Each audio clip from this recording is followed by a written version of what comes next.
Could there be a little pill, a supplement, that replaces all of the diabetes treatments?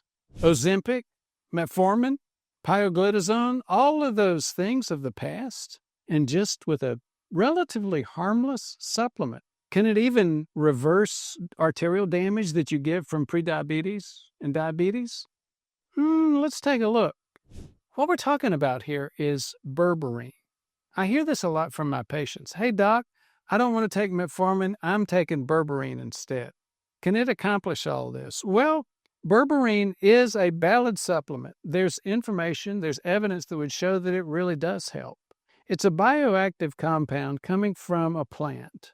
Actually, a couple of different types of plant. One of them is golden seal, which I'm not familiar with, but the other one is barberry. Remember berberine barberry? I used to plant barberry here in the deep south, southern U.S., and I planted it up in Baltimore when I was at Hopkins. So it's a very common plant. I had no idea it did all of this. Now let's go a little bit deeper into what happens when you take berberine. So let's break down what you get when you are taking berberine. Now, berberine, first of all, actually decreases blood sugar. It'll lower it about 20%. It can also increase insulin sensitivity, in your sensitivity of your insulin receptors to insulin. And so it's no wonder why people begin to think of it as a replacement for metformin. It aids in weight loss. For those of you who are geeks and like to hear about biological stuff, it impacts AMPK, which is very much involved in our metabolism.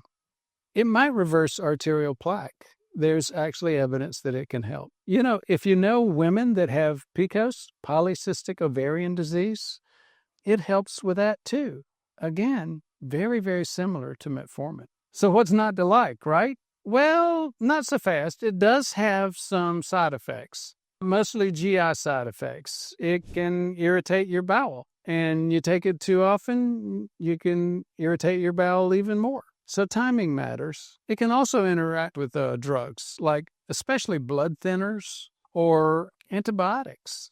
So let's say you decide to take it. How do you do that? Well, first of all, how much? Most people will take 1 to 1.5 grams. And the other thing is, remember those GI side effects? If you take it with food, it tends to minimize those side effects. So here's the million-dollar question. Is berberine really as good as metformin? No, not really. The research is not as good. It's not as reliable in terms of quality assurance because supplements just aren't overseen as tightly as medications. But there is a place for it, especially if you don't want to take prescription medication. If it's metformin is expensive for you, and clearly Ozempic is prohibitively expensive for a lot of people, maybe most. So yes, there's clearly a place for berberine. And here's another question. What about taking berberine in addition to metformin? Yes, you can do that as well. But just remember, both of them have some side effects, and both of them tend to have some GI side effects.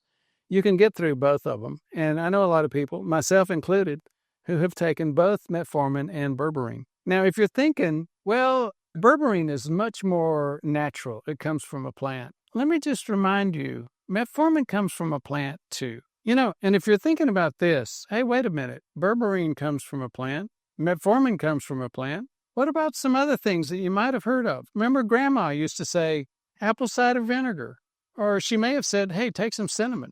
Do you think Grandma was right? Well, the reality is these things do work. So if you want to try it, and if it works for you, maybe Grandma deserves an apology. Told you so.